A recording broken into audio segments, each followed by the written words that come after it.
Hi friends, ఎలా ఉన్నారు? బాగున్నారా? ఎవరైతే నా ఛానల్ ఫస్ట్ టైం చూస్తున్నారో సబ్స్క్రైబ్ చేయండి, లైక్ చేయండి, కామెంట్ చేయండి, షేర్ చేయండి. రీసెంట్గా నేను శ్రీ ఓంకారేశ్వర్ జ్యోతిర్లింగానికి వెళ్ళానండి. ఈ ఓంకారేశ్వర్ జ్యోతిర్లింగం ఎక్కడలో లేదు, మనకు ఇండోర్కు దగ్గరలో మధ్యప్రదేశ్లో ఉందండి. ఇండోర్ నుంచి మనకు దాదాపు 70 కిలోమీటర్స్ ఉంటుంది. 70 కిలోమీటర్స్ కిందికి వస్తే మనకు 70 కిలోమీటర్స్లో ఓంకారేశ్వర్ జ్యోతిర్లింగం ఉంటుంది. మళ్ళీ ఓంకారేశ్వర్ నుంచి మనము ఉజ్జయిని జ్యోతిర్లింగానికి వెళ్ళాలంటే మనకు 130 కిలోమీటర్లు ఏమో ఉంటుంది. మిడిల్లో మనకు ఇండోర్ ఉంటుంది. సెంటర్ పాయింట్ అనేది ఇండోర్ నుంచి మనకు ఉజ్జయిని పోవచ్చు, ఇండోర్ నుంచి మనకు ఓంకారేశ్వర్ కూడా వెళ్ళొచ్చు. సో మేము నైట్ ఓంకారేశ్వర్కి చేరుకున్నామండి. 8 అయింది. సో మాకు 8 దర్శనానికి ఉంటుంది, కానీ మేము మార్నింగ్ వెళ్దామని అనుకున్నాము. సో ఇక్కడ అన్ని షాప్స్ అవైలబుల్స్ ఉంటాయి. సో ఇది ఎంట్రన్స్, మందిర్ ఎంట్రన్స్ అండి. ఇక్కడనే మేము రూమ్ కూడా పక్కనే ఉంది. ఇక్కడ ధర్మశాలలు కూడా మనకు దొరుకుతాయి కాబట్టి ధర్మశాల కూడా ఇక్కడే ఒక 600 రూపీస్ ఛార్జ్ చేస్తారు. ఏసీ అయితే 1000 రూపీస్, నాన్ ఏసీ అయితే 600, 800 వరకు కూడా ఛార్జ్ చేస్తారు. సో ఇదే అండి నైట్ వ్యూ మీకు చూపిస్తున్నాను. ఇక్కడ నుంచి మనకు ఒక 500 మీటర్స్ ఉంటుంది డిస్టెన్స్ ఓంకారేశ్వర్. పక్కన మనకు నది ఉంటుంది, నది పైన బ్రిడ్జ్ ఉంటుంది. బ్రిడ్జ్ నుంచి మనము ఓంకారేశ్వర్కి దారి ఉంటుంది, అలా వెళ్ళాలి. ఒకసారి మనం బ్రిడ్జ్ పైకి వెళ్ళి ఓంకారేశ్వర వ్యూ చూసామండి. ఇది బ్రిడ్జ్ అండి. సో ఇది నర్మదా నదిపై ఉంది. సో ఇప్పుడు మనం చూస్తుంది శ్రీ ఆది శంకరాచార్యులు. ఇక్కడే మనకు ఉపనిషత్తులకు భాష్యం కట్టినట్టు చెప్తారు. సో ఇక్కడ వ్యూ చూసాం, చాలా చాలా బాగుంది. సో ఇక్కడ నుంచి మనకు నర్మదా నది డ్యామ్ కూడా కనిపిస్తుంది, రిజర్వాయర్ లెక్క. ఒకసారి మనం చూడం, ఇది చూసి కనిపించేది శ్రీ ఓంకారేశ్వర్ జ్యోతిర్లింగం. ఓంకారేశ్వర్ జ్యోతిర్లింగం అంటే ఒకటే కాదండి, ఇక్కడ 2 శివలింగాలు ఉంటాయి. ఒకటి ఓంకారేశ్వర్, 2 మమలేశ్వర్ జ్యోతిర్లింగం. ఇప్పుడు మీరు చూస్తుంది శ్రీ ఓంకారేశ్వర్ జ్యోతిర్లింగము. ఈ నదికి పక్కనే మనకు బ్రహ్మపురిలో శ్రీ మమలేశ్వర్ జ్యోతిర్లింగం ఉంటుంది. సో మనకు ఉత్తరాన శివపురము, దక్షిణాన బ్రహ్మపురి, విష్ణుపురి 2 ఉంటుంది. అలాగనే గోవ్ ఘాట్ కూడా ఉంటుంది. సో మీది అది మార్నింగ్ చూపిస్తాను. ప్రజెంట్ అయితే మీరు చూస్తున్నది చూడండి. ఇప్పుడైతే మనకు రిజర్వాయర్ కనిపిస్తుంది, ప్లస్ మనకు నర్మదా ప్లస్ కావేరీ సంగమం అక్కడ కనిపిస్తుంది. సెంటర్ పాయింట్ బ్రిడ్జి దగ్గర ఉంటుంది. సో ఇక్కడ మాత్రం మనకు శ్రీ ఓంకారేశ్వర్ జ్యోతిర్లింగం వ్యూ పాయింట్ చూడండి. ఆ అద్భుతమైన దృశ్యాలు చాలా అద్భుతం. శ్రీ ఆది శంకరాచార్యులు కూడా మనం చూడొచ్చు. ఇక్కడ నుంచి నది అనేది ఫ్లో అవుతూ ఉంటుంది, చాలా స్పీడ్గా వెళ్తుంది. సో ఇక్కడ మాత్రం వాటర్ చాలా చల్లగా ఉంది, వెదర్ కూడా చాలా చల్లగా ఉంది. సో వీలైనంత వరకు కొందరు చలికాలంలో స్వెటర్ వేసుకొని రావాల్సిందిగా నేను కోరుకుంటున్నాను. శ్రీ ఓంకారేశ్వర జ్యోతిర్లింగం అనేది ఓంకారనాదం నుండి ఉద్భవించిందని శ్రీ మద్దత్ రాజు అనేవారు ఈ ఓంకారేశ్వర జ్యోతిర్లింగాన్ని నిర్మించారని కథనాల సారాంశం అండి. ఇక్కడ నుంచి మనము బ్రిడ్జి వ్యూ పాయింట్ చూడొచ్చు. ఇక్కడ మనకు శివపురి కనిపిస్తుంది. ఇది అంతా చూసేది శివపురి అండి. తర్వాత మనకు ఇక్కడ ఉంది విష్ణుపురి ఉంటుంది. సో శ్రీ ఆదిశంకర్ వారు చూడొచ్చు. మేము ఎర్లీ మార్నింగ్ తొందరనే లేచి దర్శనానికి రెడీ అయ్యాము. సో అంతకుముందే చాలామంది భక్తులు ఆల్రెడీ వెళ్ళిపోతున్నారు. సో మందిరం అనేది ఎర్లీ మార్నింగ్ 4:30 నుంచి నైట్ 9:30 వరకు ఓపెన్ ఉంటుంది. ఎప్పుడైనా వెళ్ళి దర్శనం చేసుకోవచ్చు. ఇక మనకు ఎర్లీ మార్నింగ్ దర్శనం చాలా ముఖ్యం కాబట్టి తొందరనే లేచి ఉదయాన్నే స్నానం చేసి తొందరగా ఫ్రెష్ అప్ అయ్యి ఇక్కడ వెళ్తూ ఉన్నప్పుడు శివభక్తులు ఉన్నారు, శివశక్తులు కూడా ఇక్కడ కూర్చున్నారు. సో అద్భుతం అనిపించింది ఈ దృశ్యము నాకైతే. ఓంకారేశ్వర జ్యోతిర్లింగం అనేది శివలీలలోని పునీతమైన పుణ్యక్షేత్రంలో ఒకటిగా భావిస్తారండి. శ్రీ మద్దత్పూరిలో ఉన్న ఓంకారేశ్వర జ్యోతిర్లింగం, దీన్ని మద్దత్ అనే రాజు కట్టడం జరిగిందండి. ఈ జ్యోతిర్లింగానికి అద్భుతమైన పునాదిని వేసింది మద్దత్ రాజు అనేవారు. ఈ ఓంకారేశ్వరం జ్యోతిర్లింగం అనేది శివపురి దివిలో ఉందని, దీనికి శివపురి అని పేరు అని వచ్చిందని, ఈ జగత్ మొత్తం ఓంకారంలోనే ఉంది కాబట్టి ఓంకారేశ్వర్ అని జ్యోతిర్లింగంగా ఏర్పడిందని, ఈ దివిని మనం ఆకాశం పైనుంచి చూస్తే మొత్తం ఓంకారం షేప్లో ఉంటుంది కాబట్టి ఓంకారేశ్వర నాథుడు అని, ఓంకారేశ్వర జ్యోతిర్లింగం అని, ఈ ఓంకారేశ్వర జ్యోతిర్లింగం ప్లస్ మమలేశ్వర జ్యోతిర్లింగం 2 సమానంగా పూజిస్తేనే మనకు ఈ జ్యోతిర్లింగం దర్శన భాగ్యం కలుగుతుందని తెలియజేయడం జరిగింది. శ్రీ ఓంకారేశ్వర జ్యోతిర్లింగానికి బిల్వపత్రాలు తీసుకొని సమర్పించడం వల్ల మనకు సకల ఐశ్వర్యాలు సిద్ధిస్తాయని పురాతనాల కథనాల సారాంశం అండి. శ్రీ ఓంకారేశ్వర జ్యోతిర్లింగం టెంపుల్కి ముందు మార్గంలో ఉన్నాము. సో ఇక్కడ నుంచి మనం మెట్లెక్కి వెళ్ళొచ్చు. సో మెట్లు దిగితే మనకు శ్రీ నర్మదా నది ప్లస్ కావేరీ సంగమం ఇక్కడ ఉంటుంది. సో దర్శనానికి వచ్చిన వాళ్ళు చాలామంది ఇక్కడ చెప్పుల స్టాండ్ ఉంది, అక్కడ చెప్పులు పెట్టుకొని మనకు ఇక్కడ కింద నర్మదా నది ఉంటుంది. నర్మదా నదిలో స్నానం చేసి ఈ పవిత్రంగా భావించిన నదిలో స్నానం చేసిన తర్వాత మనకు ఇక్కడ స్టెప్స్ ఉన్నాయి. స్టెప్స్ ద్వారా కూడా మన దర్శనానికి వెళ్ళొచ్చు అండి క్యూలో. ఇలా వెళ్ళొచ్చు. అండ్ మనం డైరెక్ట్ అక్కడ నుంచి కూడా వెళ్ళొచ్చు. చాలామంది ఇక్కడ నర్మదా నదిలో స్నానం చేసి భక్తులు ఇక్కడ స్టెప్స్ ద్వారా డైరెక్ట్ వెళ్ళిపోతూ ఉంటారు. సో ఆల్మోస్ట్ ఇక్కడ వ్యూ పాయింట్ చూస్తుంటే మనకు ఇక్కడ ఎదురుగా చూసేదండి గోముఖి, అంటే మమలేశ్వర జ్యోతిర్లింగం అటు సైడ్ ఉంటుంది. మనం ఇది విష్ణుపురి, అక్కడ వచ్చేసి బ్రహ్మపురి, శివపురి అని కనిపిస్తుందండి. అది కనిపించే టెంపుల్ అండి మనకు మమలేశ్వర జ్యోతిర్లింగం. సో మనం అక్కడ నుంచి వచ్చాము. ఇదంతా కావేరీ నది ప్లస్ మన నర్మదా నది ప్రవహిస్తుంది. సో మనం ఇక్కడ నుంచి మనము స్నానం చేసిన తర్వాత మళ్ళీ పైకి వచ్చేసామండి స్టెప్స్ ద్వారా. ఇక్కడ నుంచి మనము టెంపుల్కి ఎంట్రన్స్ అవుతున్నాము. భక్తుల రద్దీ కొద్దిగా పెరుగుతూ ఉంది. ఇంకా ఇప్పుడు 6:30 అవుతుంది, పెరుగుతూ ఉన్నారు జనాలు. సో మాకైతే తొందరనే అవుతుందని అనుకుంటున్నాను. సో మనము ఈ చరిత్ర కథనాల ఓంకారేశ్వర జ్యోతిర్లింగం గురించి తెలుసుకుందాం. పూర్వకాలంలో శ్రీ మద్దత్ రాజు అనే గొప్ప శివభక్తుడు ఉండేవాడు. ఇతను శ్రీరాముల వారి 10 తరాల కంటే ముందే జన్మించి ఉన్నాడు.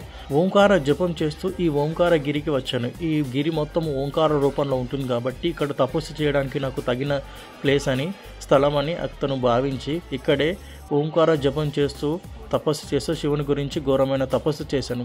శివుడు అతని తపస్సును మెచ్చి ఏ వరం కావాలని కోరాను. అప్పుడు శ్రీ మద్దత్ రాజు గారు, మీరు జ్యోతిర్లింగంగా, ఓంకారేశ్వర జ్యోతిర్లింగంగా ఇక్కడే మీరు నా పేరు మీద ఉండాల్సిందని కోరాను. శ్రీ మహాదేవుడు శ్రీ మద్దత్ రాజు యొక్క కోరికను మన్నించి, నీ కోరిక ప్రకారమే నేను ఇక్కడ భక్తుల కోసము ఓంకారేశ్వర జ్యోతిర్లింగంగా వెలిసి ఇల్లుతానని, ఇక్కడే ఉండి భక్తులను రక్షిస్తానని, భక్తులను ఓంకారేశ్వర జ్యోతిర్లింగంగా భక్తులకు బిల్వపత్రాలు సమర్పించినచో నేను వారికి సకల ఐశ్వర్యాలను సిద్ధిస్తానని, మమలేశ్వర జ్యోతిర్లింగంగా ఎవరైతే నా దగ్గరికి వస్తారో మమలేశ్వర జ్యోతిర్లింగంగా వారి మలినాలను తీసేస్తానని శ్రీ ఓంకారేశ్వర జ్యోతిర్లింగంగా ఇక్కడ ప్రసిద్ధి చెందాను. మీరు చూస్తున్నది ఓంకారేశ్వర జ్యోతిర్లింగం. చూసి మీ జన్మను ధన్యం చేసుకోండి. నేనైతే ఈ 12 జ్యోతిర్లింగాలలో ఈ 4వ జ్యోతిర్లింగమైన మహా ఓంకారేశ్వర జ్యోతిర్లింగం ప్లస్ ఇక్కడ మమలేశ్వర జ్యోతిర్లింగం 2 ఉంటాయి. ఆ 2 జ్యోతిర్లింగాలు దర్శనం చేసుకుంటేనే ఈ జ్యోతిర్లింగం దర్శనం కంప్లీట్ అయిపోతుంది. జ్యోతిర్లింగం దర్శనం తర్వాత మేము బయటకు వచ్చిన తర్వాత మనకు అక్కడ చూస్తున్నది గోతీర్థం అండి. అక్కడ మనం ముందుకు వెళ్తూ ఉంటే మనకు త్రివేణి సంగమం కనిపిస్తుంది. తర్వాత మనకు కోటి తీర్థం కూడా అక్కడే ఉంటుంది. మీకు అది కూడా చూపిస్తాను. ఇక్కడ నుంచి మనము గోతీర్థానికి వెళ్ళాలంటే బోట్లో వెళ్ళాలండి. పడవ ప్రయాణం చేయడం చాలా ఇంపార్టెంట్. ఇక్కడ మనం బ్రిడ్జ్ ద్వారా వెళ్ళాం కాబట్టి ఒకసారి పడవ ఎక్స్పీరియన్స్ చేద్దామని పడవలోకి ఎక్కాము. సో ఇక్కడ నుంచి మనము గోతీర్థము, కోటి తీర్థము, త్రివేణి సంగమం ఉంటుంది. అక్కడే మనకు మమలేశ్వర జ్యోతిర్లింగం వెళ్ళాలంటే కూడా మనం బోట్ ద్వారా వెళ్ళొచ్చు. ఇక్కడ బోట్ నుంచి డైరెక్ట్ మనం వెళ్ళాలి అనుకుంటే 20 రూపీస్ ఛార్జ్ చేస్తారు.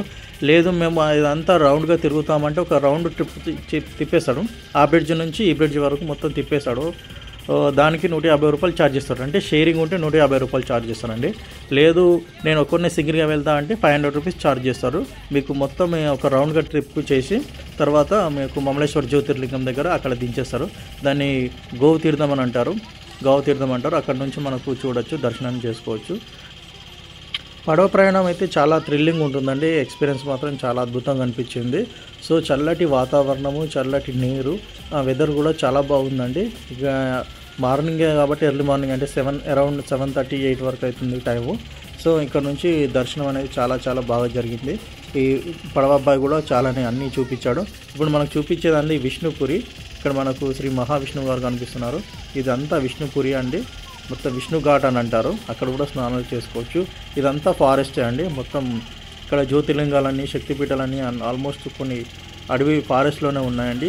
ఇదంతా అద్భుతమైన వ్యూ. ఇక్కడ నుంచి నార్మల్గా పోతుంది, అక్కడికి పోగానే ఫ్లో అనేది స్పీడ్ అయిపోయింది. సో ఇదంతా మీకు కనిపించేదంతా విష్ణుపురి. మనము జ్యోతిర్లింగం, ఓంకార జ్యోతిర్లింగం అనేది మనకు శివపురము. ఇది మీకు చూపించింది విష్ణుపురము. సో మమలేశ్వర జ్యోతిర్లింగం అని చెప్పాను కదా, గోఘాటు ఉంటుందని, అది మనకు బ్రహ్మపురి అంటారు. సో ఇక్కడనే 3 దీవులు ఉన్నాయి కాబట్టి ఇది 3 దీవులు కలిపి ఓంకారేశ్వర రూపంలో ఉంటుంది. ఇక్కడ మీరు చూడొచ్చు ఆదిశంకరాచార్యులు. ఇక్కడ మనకు ఉపనిషత్తులకు భీష్మం కట్టింది ఇక్కడే అని, ఉపనిషత్తులు రాసింది ఇక్కడే అన్నట్టు చరిత్ర కథనాల సారాంశము. ఇక్కడ నుంచి మనకు వ్యూ పాయింట్ చాలా అద్భుతంగా అనిపించింది. ఇదే అండి మనం ఫస్ట్ ఎంట్రన్స్లోనే ఇది ఉంటుంది. ఇవన్నీ మీకు కనిపించేవన్నీ ధర్మశాలలు. మనకు రూమ్ రెంట్లు ఇస్తారు, చూసుకోవచ్చు. నాకైతే బోట్ అయితే చాలా బాగా నచ్చింది. ఇప్పుడు మనము శివపురాణం చూసాము, విష్ణుపురం చూసాము, 2 చూసాము కాబట్టి బోట్ ముందరికి వెళ్ళిపోతూ ఉంది. ముందరికి వెళ్ళిన తర్వాత మనకు బ్రహ్మపురి కనిపిస్తుంది. అక్కడనే మమలేశ్వర జ్యోతిర్లింగం ఉంటుంది. ఇప్పుడు మనం త్రివేణి సంగమానికి వెళ్తున్నామండి. అది బ్యారేజ్ దగ్గర ఉంటుందని చెప్పాను కదా. సో ఇక్కడ మనకు కనిపించేదే ఓంకారేశ్వర జ్యోతిర్లింగం. ఇక్కడ ఓంకారేశ్వర జ్యోతిర్లింగం ఇలా డిఫరెంట్గా ఎందుకు ఉంది అంటే అనేది కొండ పైన ఉంది కాబట్టి అంచున ఉంది. అంచున ఉండడం వల్ల ఏం చేస్తారంటే ఇక్కడ పిల్లర్స్ లెక్క మొత్తం కట్టి మనకు అంటే టెంపుల్కి సపోర్టింగ్ పర్పస్గా పిల్లర్స్ కట్టారు. పిల్లర్స్ని మనకు ట్రావెలింగ్ పర్పస్ భక్తులు క్యూ లైన్లో కట్టడానికి, మార్గంలో వెళ్ళడానికి మనకు సపోర్టింగ్గా పిల్లర్స్ యూజ్ చేశారు. సో నాకైతే ఓంకారేశ్వర జ్యోతిర్లింగం చాలా తొందరనే దర్శనమైంది. ఈ అద్భుతం అని చెప్పుకోవచ్చు. వ్యూ అనేది చాలా చాలా బాగుందండి. కొండలలో ప్రశాంతమైన వాతావరణంలో చాలా అద్భుతమైన సుందరమైన ప్లేస్ అని చెప్పుకోవచ్చు. ఇక్కడనే చాలామంది నివసిస్తూ ఉంటారు. ఎక్కడైతే జ్యోతిర్లింగాలు ఉన్నాయో అక్కడ అందరూ చాలా అద్భుతం అని చెప్పుకోవచ్చు. వాళ్ళ జన్మ ధన్యమైందని చెప్పుకోవచ్చు. నాకైతే ఇది ఒక వండర్ఫుల్ థ్రిల్లింగ్ అనిపించింది పడవలో ఎక్స్పీరియన్స్ చేయడము. సో ఇక్కడ నుంచి మనము లైఫ్ జాకెట్ వేసుకోవాలి. లైఫ్ జాకెట్ వేసుకొని మనం వెళ్ళొచ్చు. ఇది హ్యాంగింగ్ బ్రిడ్జ్ కొత్త కట్టింది. సో దీని నుంచి ఇదంతా బ్రహ్మపురి అండి. బ్రహ్మపురి అని ఇక్కడ మనకు ఐడెంటిఫికేషను. ఇక్కడ అన్నీ డైరెక్ట్ కొండలపైనే ఉన్నాయి బ్రిడ్జ్లు, అది కూడా మీరు గమనించగలరు. ఈ నదిలో మాత్రం పడవలో వెళ్తున్నప్పుడు చేపలు కనిపించాయండి. ఫిషెస్ పెద్ద పెద్ద చేపలు ఉన్నాయి. అవి కూడా వీడియో తీశాను, మీకు అది కూడా చూపిస్తాను. సో వాటర్ మాత్రం చాలా స్మూత్గా వెళ్తున్నాయండి. ఈ స్మూత్గా వెళ్తున్నాయి. వాటరు ఎంత స్మూత్గా వెళ్తున్నాయో అంత చల్లగాలి, అంత వెదర్ కూడా కూల్గా ఉందండి. చాలా అద్భుతం అనిపించింది నాకైతే ఈ దృశ్యం చూస్తే. ఇప్పుడు మీరు చూడొచ్చు బ్యారేజ్. ఇక్కడ మనకు బ్రహ్మపురి, ఇదంతా ఘాట్ అని చెప్పుకోవచ్చు. ఇక్కడనే త్రివేణి సంగమం కూడా చెప్పొచ్చు. ఇక్కడ అందరూ త్రివేణి సంగమం ఇక్కడే ఉంటుంది కాబట్టి ఇక్కడ ఎగ్జిబిషన్ కూడా జరుగుతుంది. నైట్ వ్యూ చాలా అద్భుతంగా ఉంటుంది. ఫుల్ లైట్ పెట్టేస్తారు. లైట్ సిస్టమ్ చాలా డిఫరెంట్ ఉంటుంది. సో ఇక్కడ వాటర్ ఫాల్స్ ఫౌంటైన్ కూడా ఉంటుంది, అది కూడా చూడొచ్చు మీరు. అద్భుతం అనిపిస్తుంది. సో ఇప్పుడు బోట్ వచ్చేసి ఇక్కడ సైడ్లో ఆపేస్తారు. ఇదంతా త్రివేణి సంగమం కాబట్టి భక్తులు ఇక్కడ కూడా స్నానం చేస్తారు. సో ఈ వ్యూ పాయింట్ అయితే అదృష్టంగా భావించవచ్చు. అద్భుతం అనిపించింది. ఎందుకంటే పక్కనే బ్యారేజ్, వాటర్ ఫ్లో అనేది ఎక్కువ తక్కువ అవుతూ ఉంటుంది. సో ఒక డేంజరస్ రిస్కీ ప్లేస్ అని చెప్పుకోవచ్చు. అందుకోసమే లైఫ్ జాకెట్ తప్పనిసరిగా ఇక్కడ బోట్ ఆపడం జరిగింది. వీరు కొందరు స్నానం చేస్తున్నారు. ఎవరైతే తీర్థంలో అంటే గంగా యమున సంగమం కాబట్టి గంగా యమున సంగమం లెక్క ఇట్లా నర్మదా కావేరి నది సంగమము ఈ పవిత్ర నదిగా భావిస్తారు కాబట్టి ఇక్కడ మనోళ్ళు బోట్ ఆపి స్నానాలు చేస్తున్నారు. ఇక్కడే అండి లోపల ఫిషెస్ ఉంటాయి. ఆ పెద్ద పెద్ద ఫిష్లు చాలా చాలా పెద్దగా ఉన్నాయి. సో ఇక్కడ కొందరు ప్యాలలు వేయడం వల్ల అవి తినుకుంటా ఉన్నాయి. ఇక్కడైతే నాకు చాలా సంతోషం అనిపించిందండి. ఆ ఫిషెస్ వేసిన కొద్ది బయటకు రావడం, తినుకుంటా ఆడుకుంటూ ఉన్నాయి. అదొక థ్రిల్లింగ్ అనిపించింది. ఇక తర్వాత మనము ఇక ఖాళీగా కూర్చుంటామా, మనం కొన్ని ఫోటో స్టిల్స్ ఇచ్చాము, ఫొటోస్ కూడా దిగాము. చాలా బాగుంది ఇక్కడ వ్యూ మాత్రం. ఇక్కడే మనకు త్రివేణి సంగమం ఉంటుంది, ప్లస్ మనకు ఇక్కడ బ్రహ్మపురి, విష్ణుపురి, ఓంకారేశ్వరు, ప్లస్ మనకు మమలేశ్వర జ్యోతిర్లింగం, ఇట్లా అన్నీ రకరకాలుగా ఉంటుంది. సో ఇక్కడ నుంచి మనం దర్శనం అయిపోయిన తర్వాత ఇది గావ్ ఘాట్ అంటామనండి. ఇక్కడ గావ్ ఘాట్ ఉంటుంది. సో ఇక్కడ డైరెక్ట్ బ్రిడ్జ్ ద్వారా మనకి వెళ్తే డైరెక్ట్ మనము మమలేశ్వర జ్యోతిర్లింగానికి వెళ్ళొచ్చు. దర్శనం కూడా తొందరనే అయిపోతుంది. చాలామంది ఏం చేస్తున్నారంటే ఓంకారేశ్వర జ్యోతిర్లింగం చూస్తున్నారు, ఇక్కడ స్నానాలు చేసి వెళ్ళిపోతున్నారు. కానీ మమలేశ్వర జ్యోతిర్లింగం కూడా వెళ్ళాలి, అది కూడా మర్చిపోవద్దు. ఇప్పుడు మనం మమలేశ్వర జ్యోతిర్లింగం దగ్గర వెళ్ళాము. ఇప్పుడు చూసేది మీరు గావ్ ఘాట్ అండి. ఇక్కడ నుంచి మనం నంది నుంచి మనకు వాటర్ అనేది వస్తుంది. ఆ వాటర్ అనేది ఎక్కడి నుంచి వస్తుందో ఎవరికి తెలియదు, ఒక మిస్టరీ లాగానే ఉంటుంది. ఇక్కడ మనకు నంది ద్వారా వచ్చిన వాటర్ అనేది మనకు ఈ ఘాట్లోనే ఉంటుంది. మనకు శివలింగం ఉంటుంది. ఈ వాటర్ అనేది శివలింగానికి టచ్ అవుతూ ఉంటాయి. ఇక్కడనే అందరూ పసుపు, కుంకుమ, కొబ్బరికాయలు కొడుతూ ఉంటారు. సో ఇక్కడ మీరు చూడొచ్చు నందిని. సో ఇదంతా ఇక్కడ చూడండి, చేపలు ఎంత ఫ్రెష్గా ఉన్నాయి. చేపలు మాత్రం చాలా పెద్ద ఉన్నాయి, చిన్నవి ఉన్నాయి, పెద్దవి ఉన్నాయి. ఇక్కడ ప్రసాదం వీళ్ళు కొబ్బరికాయలు కొట్టి ప్యాలాలు వేయడం వల్ల ఇక్కడ చేపలు చాలా బాగా పెరిగిపోతున్నాయి. ఇది గోతీర్థం అని అంటారు. ఇక్కడ నుంచి మనం ముందుకు వెళ్తే మనకు శ్రీ మమలేశ్వర జ్యోతిర్లింగం ఉంటుంది. ఓంకారేశ్వర్ ప్లస్ మమలేశ్వర్ రెండు కూడా కంప్లీట్ చేసుకుంటేనే ఈ జ్యోతిర్లింగ దర్శనం జరుగుతుంది, అది మర్చిపోకండి. ఇక్కడ నుంచి మనము ఇవన్నీ ఏదైనా తీర్థం, ప్రసాదం ఇట్లా తీసుకుపోవచ్చు ఇంటికి. ఇక్కడ నుంచి మనకు దారాలు, మళ్ళీ కొబ్బరికాయలు, తీర్థాలు, ఇవన్నీ గంగాజలం వాటర్ అని ఉంటాయి. సో ఇవన్నీ తీసుకొని మమలేశ్వర జ్యోతిర్లింగానికి వచ్చాము. ఇది అండి చాలా పురాతనమైన కట్టడం. శ్రీ మద్దత్ రాజు గారు నిర్మించిన ఈ లింగాలు చాలా అద్భుతమైన గోపురాలు, చాలా కన్స్ట్రక్షన్ అద్భుతమని, ఎన్నో సంవత్సరాల నాటి ఈ లింగాలు అపురూపమైన అద్భుతమైన దృశ్యాలండి. చాలా కన్స్ట్రక్షన్ మాత్రం చాలా బాగుంటుంది. డిజైన్ అప్పటి కాలంలో చాలా అద్భుతంగా ఎలా కట్టారో కానీ వాళ్ళ ఆర్కిటెక్చర్ డిజైన్ మాత్రం చాలా చాలా సూపర్ వండర్ఫుల్ అని చెప్పుకోవచ్చు. ఇప్పుడు మాత్రం అందరూ ఎంబ్రాయిడింగ్ అంటే జస్ట్ మిషన్లతో చేస్తారు, కానీ అప్పట్లో ఉలితోని బండలను చెక్కి ఎంతో అద్భుతంగా తీర్చిదిద్దారు. అదొక వండర్ఫుల్ అమేజింగ్ థ్రిల్లింగ్ అనుకోవచ్చు. ఇక్కడ నుంచి మనకు డైరెక్ట్ మమలేశ్వర జ్యోతిర్లింగం దర్శనం జరుగుతుంది. కాకపోతే ఎంట్రన్స్ అనేది అక్కడ బ్యాక్ సైడ్ నుంచి ఉంది. మేము ఇలా సైడ్ ఫ్రంట్కు డైరెక్ట్ వచ్చాము, మనం సైడ్ నుంచి రావాలి. సో ఇదంతా ఒక వ్యూ పాయింట్ అన్నట్టు చాలా బాగుంది.